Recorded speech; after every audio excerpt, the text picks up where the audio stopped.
Avrupa insan hakları dedik güya, sessiz kaldın haksızlığa be hey dünya.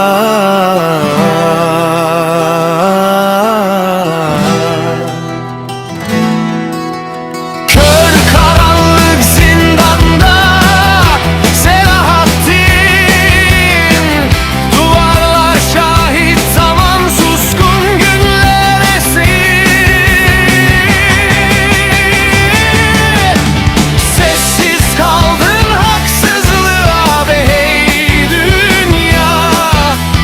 Suskunluğun yankı vurur sokakta. Sessiz kaldın haksızlığa be hey dünya. Suskunluğun yankı vurur sokakta. Zalimin zindanda yoktur yeri, mazlumun sesi olanın evidir ezelden beri.